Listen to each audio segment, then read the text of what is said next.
Je vais te dire, mince, est-ce que oui ou non on va réussir à la faire voler cette montgolfière? On va en faire un podcast. Un podcast comme ça. Je veux dire, qu'est-ce qui s'est passé? Raconte-nous. Je traîne avec des filles épicées qui auraient pu chanter Wannabe. Bienvenue dans Les Filles Épicées, le podcast signé Spicy's Wedding. Hello tout le monde, salut les filles, bienvenue dans ce tout premier épisode de podcast. On va faire un focus sur Spicy's Wedding, les mariages, les coulisses. Mais principalement, on va se concentrer sur pourquoi on a créé Spicy's Wedding. Donc on est 5 filles, 5 Spicy's Girls. Donc on a d'abord Aliette, Pauline, Chiara, Chloé et Lilou. Et on va peut-être reprendre par le commencement. Comment on a créé l'agence, pourquoi, à quel moment de nos petites lives on a créé l'agence. Ça fait 1 an. Oui. Un peu plus d'un an. Un peu plus d'un an, ça y est. On peut le dire. Déjà, on est toutes les 5 wedding planners, wedding designers, officiants de cérémonie. Donc, ce podcast va quand même avoir pour sujet, pas principal, mais très récurrent, les mariages. Si vous êtes contre le mariage, si vous détestez le mariage, c'est peut-être pas le podcast à écouter. Même si on est très sympa, on a quand même beaucoup parlé de ça. Et du coup, on a décidé de se lancer tout ensemble dans cette aventure il y a 1 an. Pas sur un coup de tête, mais... C'est un coup de tête bien réfléchi. Un coup de tête bien réfléchi, Voilà, on va dire ça. On se connaissait avant. Ça faisait longtemps qu'on travaillait ensemble. Ça faisait longtemps, 4-5 ans. Ouais, plusieurs mois. 5 ans. Nous, ça fait 5 ans qu'on bosse ensemble. Bah, nous aussi, hein. Oui, parce que nous on est arrivés en même temps. Et avec lui, Dans on le est mariage. arrivé il y a 3 ans, un petit peu après du coup. Ouais. Et tout de suite, ça a été la petite La équipe petite, qui s'est créée, même si on n'était vraiment pas sur tous les mariages ensemble. Ouais, mais Et toujours du à coup, appeler les unes et les autres pour des renforts en mariage. C'est sur en déco aussi, où on se complète vachement sur plein de Et mariages. du coup, en fin 2024, ça y est, on s'était dit, on crée nos petits bébés, qu'est-ce qu'on fait? Et du coup, petit à petit...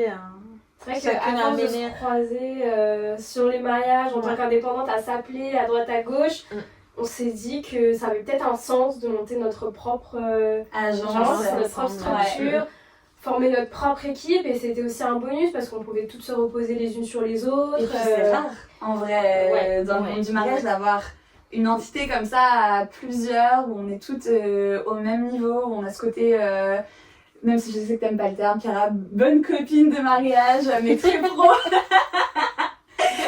Mais en tout cas, ce truc un peu nouveau du monde du mariage, d'être tout ensemble à part égale et à niveau égal dans 5 wedding planners, designers. C'est qui d'ailleurs peut rassurer nos mariés. Et puis nous aussi, il y a un truc hyper confort d'être tout ensemble à débriefer d'un sujet, de trucs qui sont normalement hyper en indépendante, hyper solo. Là, il y a ce côté, ok, on peut parler de tous les dossiers ensemble, on peut avancer ensemble et on peut montrer à nos maris que ça peut être fun une organisation de mariage, même si c'est hyper pro, même si c'est hyper cadré, ça peut quand même être sympa. Chill. Elle peut venir avec nous sur le canapé, à papoter.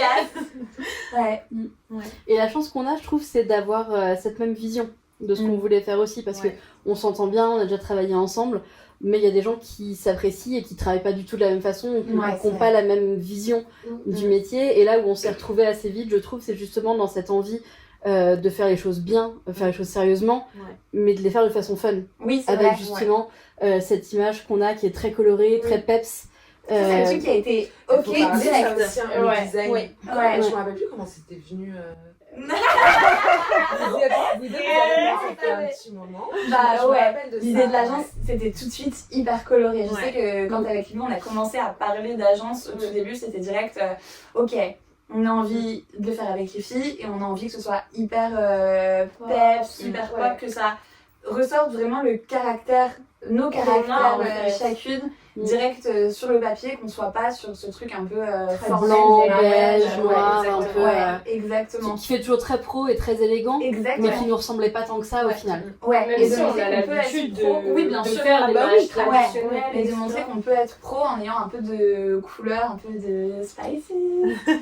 Mais ça c'était hyper, ça a été tout de suite direct la couleur colorée. Et ce qui a été, je me souviens, le grand questionnement au début quand on s'est toutes posées en mode ok, on va faire l'agence, on sait qu'on veut partir ensemble parce que on a travaillé ensemble avant même de bien s'entendre en vrai.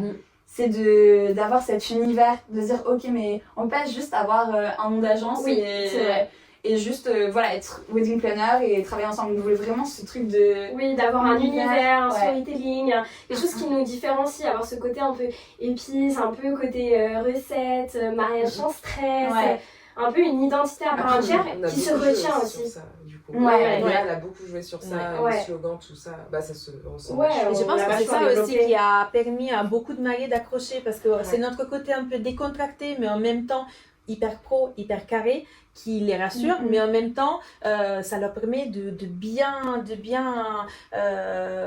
aborder le sujet de leur mariage avec sérénité. Ça les rassure vachement. Et c'est aussi changer un peu ce côté... T'as pas forcément envie peut-être toi de faire un mariage traditionnel, donc de t'orienter vers peut-être une wedding planner traditionnelle. Là tu te dis, ah ouais... peut-être qu'elle va être ouverte à d'autres choses. On peut faire peut-être plus de trucs original. C'est vrai, je pense qu'il y a ce petit côté aussi, et peut-être on attire aussi des personnes qui pensaient pas forcément passer par une wedding planner parce qu'il y a cette image conventionnelle qui n'est pas toujours le cas, mais quand on pense à la wedding planner de moins en moins, en vrai maintenant parce que le métier se démocratise, mais quand même on a ce truc très formel, un peu pas austère, mais pas loin à l'américaine quoi. Exactement. Oui, qui peut faire peur en vrai, un marié qui s'est dit en fait c'est pas pour moi. Alors j'ai pas envie qu'on me dicte quoi faire sur le mariage. C'est ça. Alors que c'est pas du tout ça. Des mariés qui me disent ça en premier rendez-vous. Ouais, mais genre moi j'ai pas envie que la wedding planner me dicte quoi faire. J'ai des amis qui ont eu une wedding planner, elle leur dictait et tout machin. Après je pense que ça se fait de moins en moins, encore plus parce qu'il y a de plus en plus de wedding planner, c'est ça, de plus en plus de manières de faire et tout, mais je trouve que ça coupe bien avec ça. Enfin, en tout cas, c'est ce qu'on avait en tête de faire, je pense, au début. Et qu'on a fait. C'est ça que on avait en tête de le faire et on l'a fait. Et on a eu des bons résultats aussi. Enfin, avec tous les commentaires des mariés, les retours. Enfin, franchement, on a eu une trop bonne saison. Pour la première année, c'était incroyable. Enfin, je sais pas, vous pour quelque chose, moi j'ai adoré. On est fiers. On s'attendait pas à... On s'attendait à avoir 2-3 mariages quand on s'est lancé tard, en octobre. On a un peu raté le coche de la rentrée. On s'est dit franchement, sur notre 3 mariages, c'est une histoire. Déjà une année de communication, de construction de l'agence. Et finalement, pas du temps. On s'est construit, mais ça a été pas si calme que ça. On a eu pas mal de mariages. C'est clair. C'est quoi le truc le plus difficile que vous avez trouvé sur le lancement de l'agence? Moi, je dirais peut-être au début, bien réussir à équilibrer, se lancer à 100% dans les mariages, le taf, et équilibrer vie perso, parce que quand c'est notre agence, c'est à nous, c'est notre bébé, et du coup, vraiment pouvoir faire la part des choses. Après, comme on dit, c'est un métier passion, du coup, la vie perso, au début, il faut peut-être un peu la mettre de côté, et on va le voir l'année prochaine, je pense, on va réussir à mieux s'équilibrer. Donc ça, au début, c'était un peu trouver cet équilibre. Mais sinon, vu que c'est un métier on pourra en faire un podcast comme ça. Genre comment gérer un peu la vie des femmes. Enfin, moi perso, ça a été ça. Et vous? Je pense comme toi. Le fait de... C'est ta création, c'est ton bébé, t'as envie que ça te ressent, t'as envie de faire des choses différemment, t'as une vision précise des choses, parce que maintenant tu sais aussi ce que t'aimes pas, qu'est-ce que tu veux mettre en avant, comment tu veux l'aborder, tu changes aussi tes limites, tu cadres plus, tu structures plus. Mais c'est vrai que au début, on s'est vraiment beaucoup consacré dans l'agence. Après, ça a été que du kiff parce que... parce qu'on était fiers de notre projet. Et surtout, on voyait le fruit de nos efforts, en fait. Ça aussi, ça nous rassurait sur les décisions qu'on prenait, sur les difficultés qu'on peut avoir et les solutions qu'on décidait de prendre. Et que finalement, jusqu'à présent, ils nous ont bien... On les a bien et même, je trouve que ça a été facile de... Enfin, je sais pas, comme on a toutes déjà de l'expérience dans le mariage et qu'on était toutes à notre compte avant, je trouve que ça a été facile de légitimer l'agence et de trouver des prestataires qui partent avec nous, pas qui partent à la guerre, mais qui partent avec nous dans ce projet, qui nous suivent, qui nous disent les filles, mais c'est trop bien, je trouve que l'idée est cool et ça légitimise encore plus le truc de se dire mais votre projet est trop bien. Venez si vous voulez, je vous fais des photos d'équipe, je vous aide à vous lancer encore plus. Je trouve que ça a été toujours la démarche de nous toutes en tant qu'indépendantes d'élever les prestataires avec qui on travaillait. Et je trouve que ça s'est grave ressenti. Ça a été vraiment au moment où on se lançait. Au moment où on se lançait, ça s'est trop ressenti de se dire ok On a fait tout ça en tant qu'indépendante avant, on a construit chacune notre un carnet team, d'adresses et des choses comme ça. Avec des vraies personnes qu'on aimait bien, avec qui on aimait travailler. Et là, j'ai l'impression et que tout le monde l'a l'inverse rendu. aussi, Oui, qui bien sûr, aimaient travailler avec nous, parce que c'est ça Bah, aussi c'est ça. qui fait la force Exactement. un Et petit je trouve peu que de ils nous ont tous rendus là à ce moment-là. Clairement. Ils l'ont fait avant, mais sur le lancement de l'agence, Ouais. il y avait vraiment un truc de se dire. De bienveillance envers nous. C'était ça, vous avez complètement raison. Et je me souviens, la première fois qu'on a signé notre premier client, Spices Wedding, on était en mode... Et même la première demande. Oui, ça fonctionne. C'est bon, le lien fonctionne, Oui, tout la logistique. c'est bon, on a les formulaires. Ouais. C'est vrai. C'est incroyable. C'est vrai que c'était trop bien. Et même avant tout ça, est-ce que vous vous souvenez du premier prospect que vous avez signé, vous, en tant que wedding planner? Waouh, Oui. ça bon sens. Ça faisait peur carrément. Un Moi, peu, je trouve. Mais la bonne excitation. Ouais. Et du coup, Chloé, pour revenir un peu sur ça, qu'est-ce qui t'a donné envie d'être wedding planner? Moi, j'organise des soirées. Ah, tout le temps. J'organise des soirées chez mes parents. Au début, quand j'étais ado. Bah ouais, ils étaient pas hyper contents. Au début, ça passait, puis au bout d'un moment, ils m'ont dit en fait, arrête. Et c'est cool, j'organise des soirées. De ouf, c'est exactement ça. J'étais étudiante, donc ça passait. Et c'était surtout le truc dans lequel j'étais méga forte. Je savais que si j'organisais des soirées, ça allait être cool. Et du coup, au bout d'un moment, je me suis dit, bon, j'aime bien plein de trucs et je veux me poser sur aucun truc. Il n'y avait aucun métier qui me faisait vraiment kiffer, où je me disais, ok, ce métier est fait pour moi, parce que je voulais tout faire. Ouais. Et je savais que ce que j'aimais, c'était organiser des soirées, que les gens se rassemblent, ce truc de fédérer un groupe et tout. Je dirais que c'était événementiel, quelque chose qui Ouais, tournait autour. Je savais que c'était l'événementiel. Je savais pas trop au début et très vite, je me suis rendu compte, même dans mes expériences pro et tout, que le fait de fédérer, de regrouper du monde, d'organiser des événements pour que les gens se sentent bien, j'aimais trop ça. Ouais. Et je me suis hyper vite tournée vers le mariage. Et j'étais, je me souviens, en master. Et je suis allée voir un de mes profs d'événementiel. Oui, tu m'as raconté. C'était horrible. Et moi, j'ai pas du tout fait des études d'événementiel à la base. J'avais fait des études de lettres, enfin rien à voir. Donc j'arrivais dans le milieu. Et je suis allée voir ce prof et je lui ai dit, mais monsieur, moi j'aimerais bien être wedding planner. Vous connaissez, qu'est-ce que vous en pensez et tout. Ah oui, c'est sûr. C'était horrible. Il m'a fait asseoir, il m'a dit, ah c'est une bonne question, je vais répondre pour toute la classe. Donc moi j'étais là. Et oui, j'ai des bonnes questions. Et bam, Il affiche. m'a affiché. Il m'a dit. Mais en fait, alors les gens qui sont ici pour être wedding planner ou je sais pas quoi, ils peuvent sortir de ma classe. Ça n'existe pas en France. Qu'est-ce qu'il est mignon, ce monsieur. Il était horrible. En plus, il faisait que. Bah, tu lui enverras ce podcast. Bref. Je ne dirai rien sur lui. Mais il a pas cru en toi et au final. Il a pas cru en moi. Mais pas du tout, ni en aucune de nous, puisqu'il disait que toute la wedding planner n'existait pas en France, qu'on pouvait sortir de sa classe. Et du coup, en plus, je lui avais proposé, j'avais demandé parce que j'hésitais entre deux alternances, une en wedding planner et une en attaché de presse. Et du coup, j'étais pas allée sur l'alternance wedding planner parce que je me suis dit, ok, ce monsieur. Tu avais ça dans ton école, c'est rare. Ouais. Et ce monsieur m'a dit que c'était nul, donc j'étais partie ailleurs. Et au final.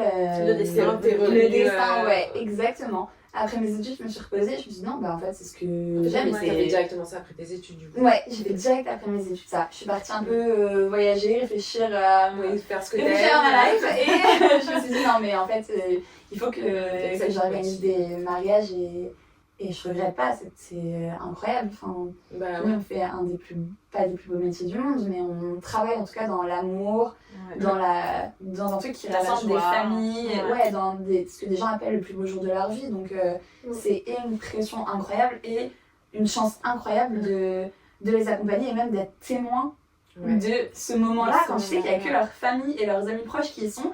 Et toi, tu as la chance d'être témoin d'un rassemblement aussi beau. Que tu as organisé. Que en plus, tu as aidé à organiser. Je trouve ça fou. Bah, tu vois bien la reconnaissance aussi. Ah, tu la vois tout de suite. Et c'est un peu pour ça que je me suis que je suis allée vers cette branche de l'événementiel. Pour la reconnaissance. Non, pour le côté humain. Ouais. Pour le côté humain, moi j'étais dans l'événementiel culturel, donc très beau, exposition d'art contemporain, mais le côté humain c'était un peu à côté. Ouais. Donc là, c'est ça que je recherchais et c'est pour ça qu'après j'ai décidé de m'approcher un petit peu plus à ce monde, même si j'avais très peur, parce que surtout c'était envers de mon père. qui m'avait dit, oui, mais fais attention, un peu sur le même principe, pas vraiment contre le wedding planner. Moi, mes parents aussi ont eu du mal. Et du coup, j'avais peur d'annoncer que finalement, je voulais faire ça. C'était un peu la petite fille qui devait rendre compte à ses parents. Et ça m'a pris du temps. Avant de vraiment prendre la décision de dire j'étais dans la culture, maintenant je quitte cette branche pour une autre branche un peu plus fan, un peu plus et moins sérieuse et incertaine aussi. Oui, et surtout moins sérieuse aux yeux de mes parents. Donc ça aussi, ça a beaucoup joué sur mais finalement je m'y suis lancée et on est là, donc il accepte bien aujourd'hui. Il accepte bien aujourd'hui.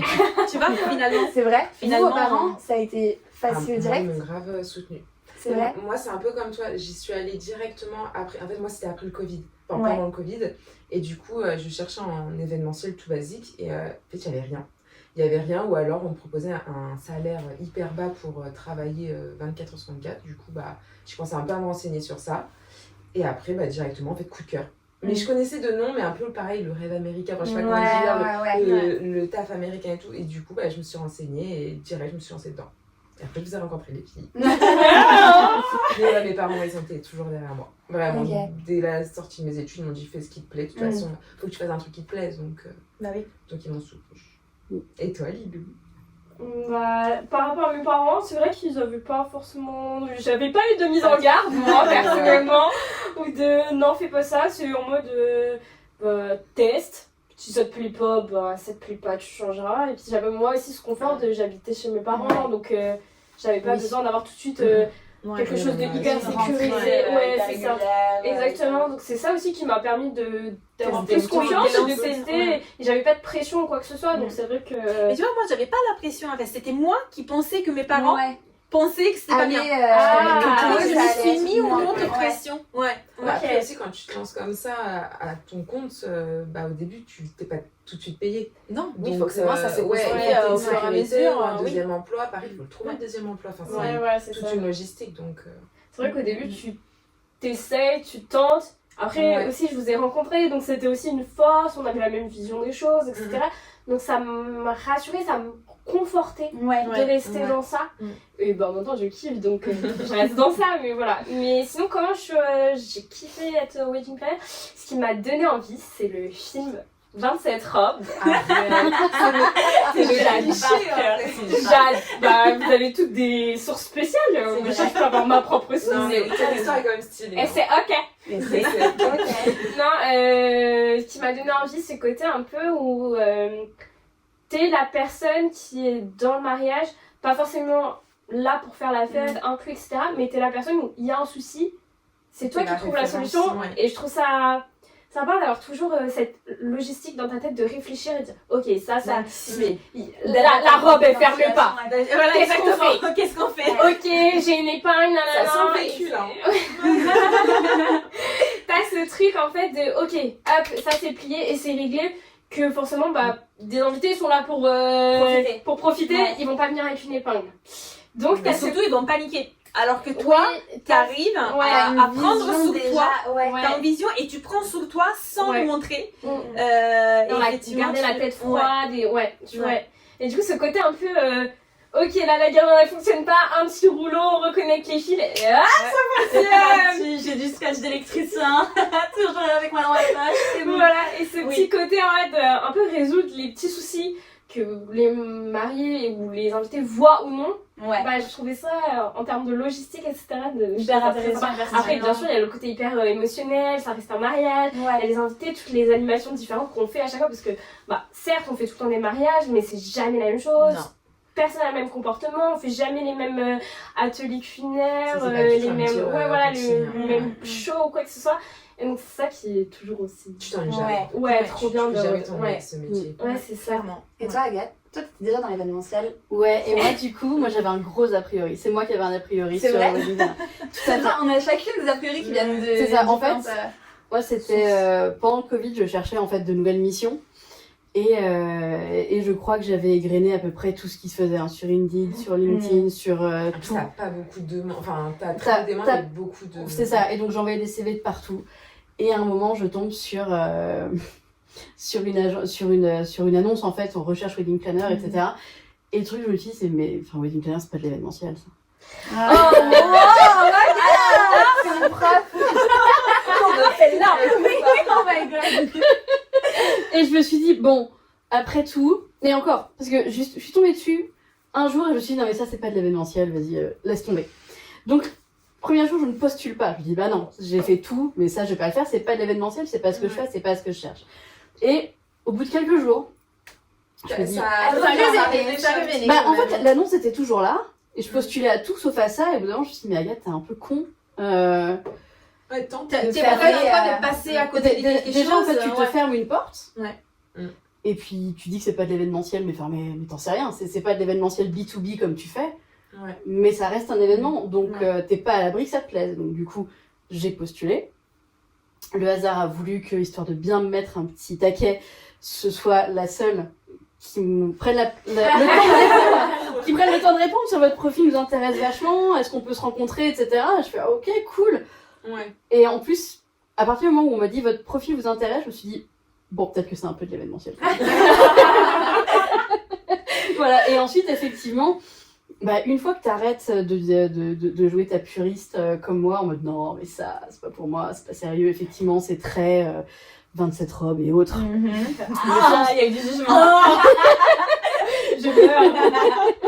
On est très dans ces comédies américaines, justement, où t'as la wedding planner qui va gérer 20 milliards de trucs complètement abracadabrants, etc. Qui arrive. Mais finalement, est-ce que c'est si différent de la réalité? Pas toujours. De temps en temps. Tu mariages. Pas toujours. Et finalement, en fait, en regardant ça, non pas avec un espèce de recul un peu, genre, moi je fais de l'événementiel du vrai, en fait, je me suis rendu compte que, oui, c'est de l'événementiel. C'est au même titre. De côté. Complètement. Et en fait, voilà, t'as 300 personnes en congrès, t'as 300 personnes à un mariage. Les enjeux sont les mêmes. Ouais. On n'est pas forcément sur les mêmes budgets parce que les congrès professionnels, c'est encore autre chose. Est-ce que c'est les mêmes enjeux? Mais on a un vrai enjeu, c'est qui se retrouve. Au final, ouais. C'est une journée qui est très importante, et ce quel que soit ton client, que ce soit un client professionnel ou un client perso, on va dire. Finalement, l'enjeu est le même pour le client. C'est que c'est une journée qui compte, dans laquelle il va mettre énormément d'argent, énormément d'énergie, il y a énormément d'attentes, et toi, t'es là pour y répondre. T'es là pour y répondre et t'as un cahier des charges. Alors après, que ce soit un centre de congrès ou un château, un domaine, un machin, finalement c'est exactement la même chose. Et tu vas avoir le même niveau, voire même un niveau peut-être d'attente plus élevé et des clients plus pointilleux. Plus élevé parce qu'on est plus dans le perso. Moi, je trouve. Parce qu'on est dans le perso et que finalement c'est en ça que c'est de l'événementiel tout pareil. Et qu'il n'y a pas de hiérarchie de est-ce que c'est du vrai, est-ce que c'est du faux. C'est de l'événementiel. C'est juste. Je confirme, c'est bon. Je valide pour vous tous. Voilà. C'est bon. Ça me passe juste. C'est de l'événementiel. La petite Lana qui se balade avec sa coupe de champagne. C'est ça, voilà, c'est ça. Voilà, et que du coup, effectivement, t'as ce même degré d'exigence. Et moi, c'est ce que j'aime aussi dans ce métier-là. C'est ce que j'aime dans l'événementiel en général. C'est justement la rigueur qu'on te demande, l'exigence des clients en face, et parfois des challenges à relever ok, on me demande, il faut que je fasse ça avec ça, comment est-ce qu'on fait? Et finalement, dans le mariage aussi, tu te retrouves parfois avec des demandes complètement abracadabrantes, mais qui sont toujours des défis à relever, qui sont très fun. Et comment est-ce que tu te retrouves à, le jour du mariage, à te dire, mince, est-ce que oui ou non, on va réussir à la faire voler cette montgolfière? Je savais que t'allais faire.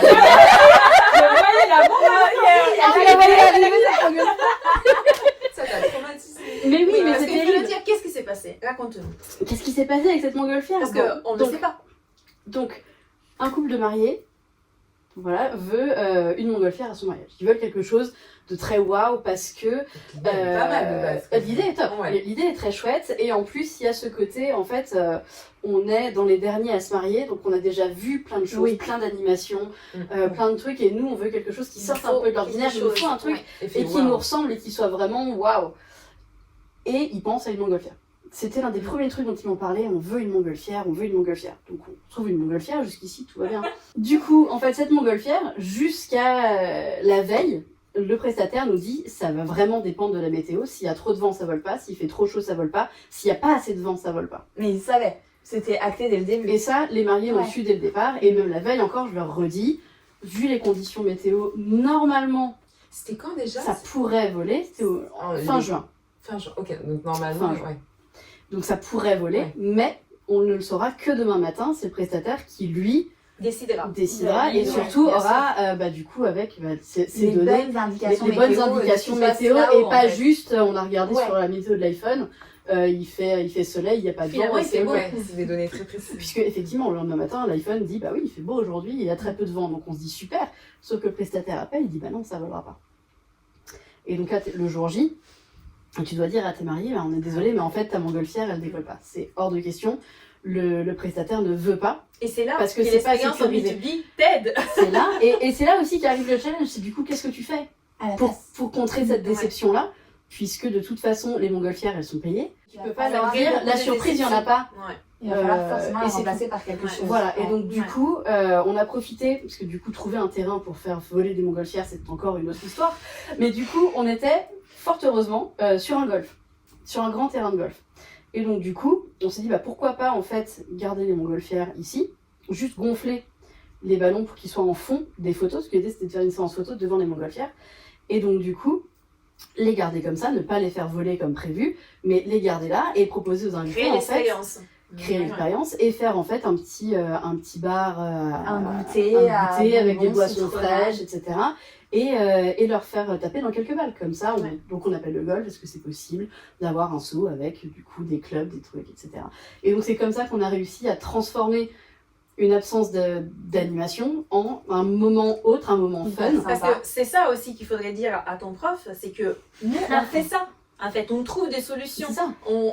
Pour éviter de la déception, pour éviter que les mariés soient pas contents, on trouve des solutions. Mais eux, qu'ils aient la meilleure expérience de leur jour. Et le bon souvenir, et eux, et leurs invités.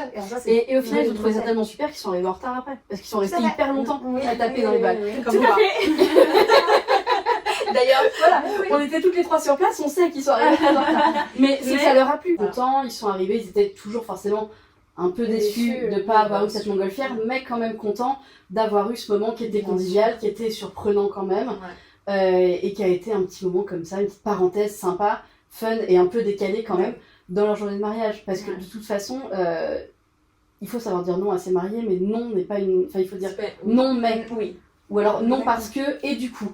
Mais juste dire non, c'est pas possible. Et donc voilà. Okay. Donc je confirme, c'est vraiment de l'événementiel. J'y reviens. Voilà. Je suis légitime ici. Hein, donc voilà, maintenant c'est bon.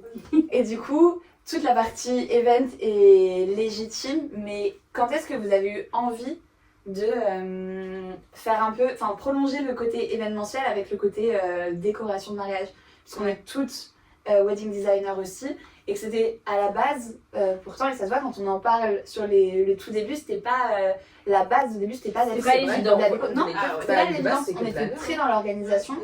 J'ai l'impression, je trouve que c'est encore plus beau le côté wedding designer parce que c'est vraiment fait au fur et à mesure de mariage. C'est vrai. Mais est-ce qu'il y en a une pour laquelle c'était un peu dans un coin de sa tête, genre je veux faire de la déco? En vrai, un peu, quand tu t'intéresses un peu à la déco, donc je savais le fonctionnement, tout ça. Et en fait, moi, c'était un déclic. Quand on a pu vraiment, quand t'es hyper indépendant sur tout, et t'as envie de découvrir un peu plus. Parce que planeur, c'est archi cool, mais designer, c'est vraiment un deuxième métier, c'est autre chose. Et du coup, le fait de se renseigner un peu plus sur ce métier, découvrir un autre métier en soi, moi, ça m'a grave intéressé. Et coup de cœur pour ce métier aussi.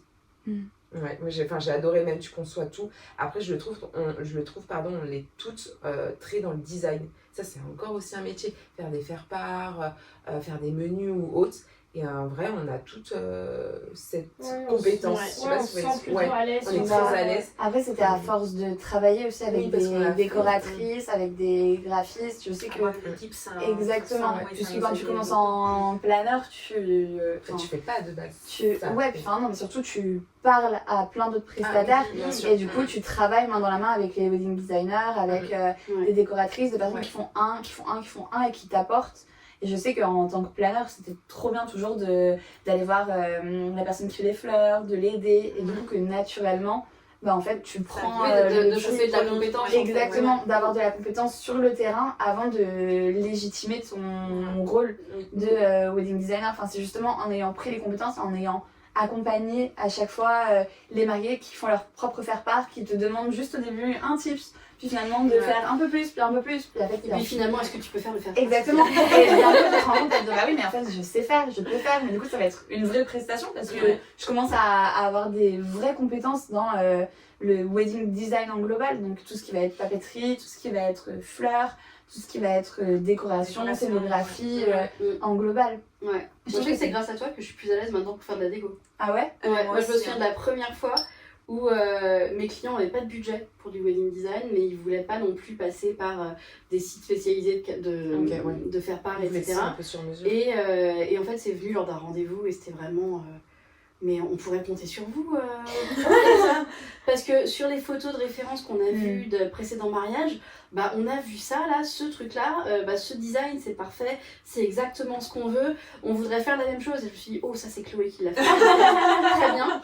Et donc j'ai dit bah oui il y a peut-être moyen, et après en panique j'ai dit Chloé comment tu as fait, est-ce que je peux avoir s'il te plaît ton design d'entraide aussi. Oui mais complètement. Et c'est exactement ce qu'on est. En Ouais. fait, nos compétences à chacune réunies font Spaces. Ouais, bien sûr. Et même s'ajoutent les unes aux autres, quoi. Je sais que maintenant, même si on a une qui avait la compétence, on arrive facilement à se les apprendre. Clairement. Et en plus, à le faire de manière même correcte pour nos couples, tu vois, parce que les premières prestations de wedding design, bah, c'est comme je disais, on n'a pas appelé ça du wedding design, on a appelé ça une prestation de planeur en plus, parce que on n'était pas assez légitime pour le vendre en tant que prestation. Du coup, je trouve que c'est bien fait de le faire comme ça, de ok, bah c'est un petit coup de main que je vous donne en plus, et au fur et à mesure des coups de main, bah, on a assez de compétences pour dire ok, bah en fait, on est wedding designer à part entière aussi, et c'est trop intéressant. Ouais. Puis le fait de s'apprendre les unes les autres, je trouve que c'est vachement... c'est rassurant aussi, de se dire ah, dans ce moment-là, bah, j'ai déjà vu Lilou faire comme ça. Du coup, je peux essayer de bricoler pareil. Ou la dernière fois, quand j'étais avec Chiara ou avec Pauline, on a fait ça et je me souviens, il s'était passé ci et on avait réglé ça comme ça. Et là, tu dis, alors, est-ce que j'ai de quoi? Et voilà, oui, j'ai du fil de pêche, oui, j'ai du scotch, oui, j'ai du machin, j'ai de la corde, j'ai du truc. On peut bricoler, c'est bon, il n'y a pas de problème. On a tous un fil de pêche et de la corde. Clairement. C'est tellement. Non, mais voilà, c'est ça, du fil de pêche, la base, fil de pêche. Voilà, et puis pour avoir travaillé effectivement avec des fleuristes, des choses comme ça, qui te disent, alors bah, tu vois la différence entre une fleur qui va tenir toute la journée et une fleur qui tiendra que les 2 premières heures, c'est ça, donc faut faire attention, etc. Ne serait-ce que vérifier les centres de table si, quand c'est des couronnes ou des trucs comme ça où c'est planté, est-ce que la mousse est encore bien hydratée, est-ce qu'il faudrait pas remettre un petit peu d'eau, est-ce qu'on va le sortir tout de suite alors qu'il est 14h et qu'il y a full soleil est-ce sur qu'on la les laisserait pas table, plutôt frais, plutôt ce serait quand même mieux, et les laisser bien tremper dans l'eau d'abord, ce serait quand même mieux. T'as un peu un couteau suisse, on est des couteaux suisses dans l'agence. Bah oui, clairement. Et on l'est pour nos maris. Et c'est ça qui en fait les rassure, c'est que ils savent qu'ils peuvent compter sur nous pour tout. Ouais. Même pour des choses que... Même une tâche avant... oui, c'est moi ça. Oui. Alors attendez, je sais. Tu fais avec quoi déjà? Du liquide vaisselle. Du liquide vaisselle. Oui, avec un doigt. Tout à fait. Oui, et tu doucement, comme ça. Très doucement. Voilà. Tache de vin rouge. Oui. Voilà. Incroyable. Parce que la témoin avait décidé que le vin rouge c'était une bonne option. Voilà. Mais tu te souviens de cette mariée qui avait un bouquet de fleurs rouges qui rendait du... J'étais en train de me demander avec qui j'avais fait ce mariage. C'était moi. Et c'était quoi? Ça rendait sur... Enfin, ça Elle avait un type de fleurs. Je sais plus ce que c'était, mais qui du coup, en fait, les pistils donnaient des... Était bordeaux. Oui. Et du coup, ça a déteint. C'est pas de lisse? Et ça lui avait fait plein de petites taches là, alors heureusement, c'était pas beaucoup. Très particulière. Mais t'en avais là, en fait, sur sa robe. Et la robe était asymétrique, évidemment, donc t'avais tout un monté comme ça qui était magnifique. Et là, elle avait quelques petites touches de taches rouges, donc même chose. On a tamponné, on y a été doucement. On a pris le bouquet, etc. on a enlevé les fleurs une par une sans essayer de...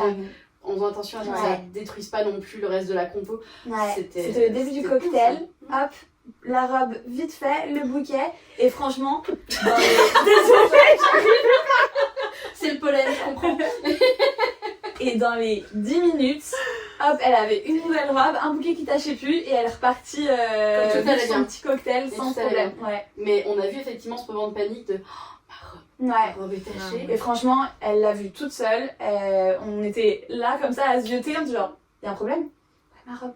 Pas de problème. Hop, bouquet, c'est bon. Agathe, liquide vaisselle, moi, le bouquet. Et on est.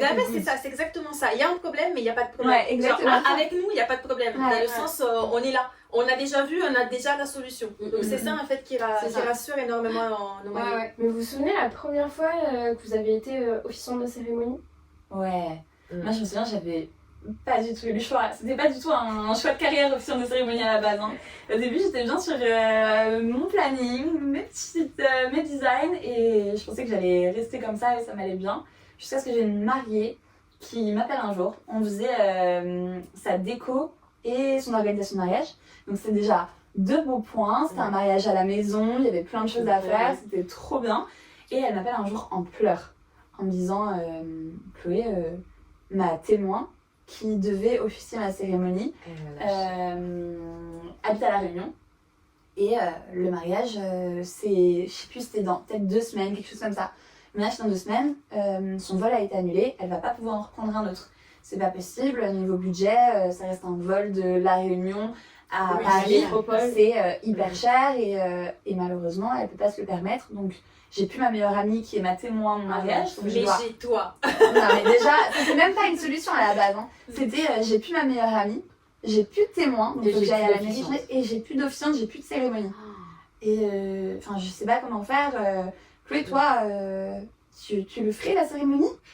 Oui. Et là j'étais au téléphone comme ça et genre oui, je vais faire ta cérémonie, je peux pas te laisser pleurer, tu mets pas dans ces états-là, t'en fais pas, j'en ai jamais fait, je préfère te le dire, j'en ai vu beaucoup, mais je n'ai jamais officié de cérémonie, je sais comment ça se construit, je sais écrire, mais je sais parler. Et du coup, t'as réécrit entièrement la T'as tout reconstruit. Ouais, j'ai tout reconstruit. En 2 semaines. De A à Z, j'ai dit à la mariée, ok, bon, on va se faire un rendez-vous avec ton futur mari, toi, on se pose. J'ai 1000 questions pour mieux vous connaître parce que on fait l'organisation ensemble, on fait la déco ensemble et je vous connais sur plein d'aspects. Je connais déjà un petit peu votre histoire, on a eu le temps d'en parler, je connais les choses que vous aimez selon vos goûts et tout, mais il y a plein d'autres questions qui vont structurer la cérémonie que j'ai pas. Et du coup, on se pose, mais par contre, il va falloir être méga dispo parce qu'il faut qu'on se pose vite et il faut que je puisse vite tout écrire et tout après. Et ils ont grave joué le jeu et c'était trop bien et en même temps, ouais, j'ai trop kiffé. Et en plus, c'était un mariage chez eux, du coup, ils se mariaient vraiment dans la ville où j'ai grandi. Enfin, il y avait plein de petites choses un peu qui m'ont mise à l'aise et qui enfin c'était vraiment des hasards, je les connaissais pas plus que ça, mais tout ça j'étais genre bon, ok, c'est un signe et en même temps ils sont 30, donc il y a une pression parce que c'est un mariage intimiste que tu vois tous les gens qui te regardent, mais il y a ce truc de dire ok, c'est un cocon, on est chez eux, enfin, j'ai envie de le faire pour eux. Et en vrai, c'était trop bien. C'est tout bien. Et elle est née pour. Mais oui, bien sûr.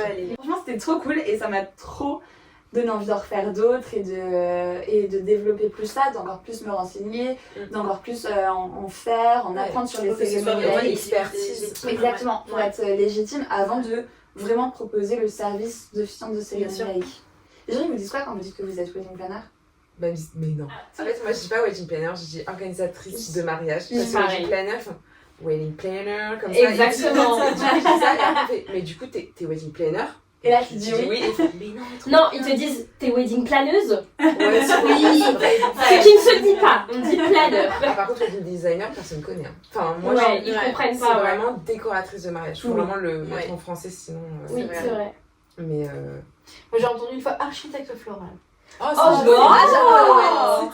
C'est joliment dit. Oh, j'adore. Mais tu vois le gros teuf direct. Ouais. Tu t'attends à une voiture.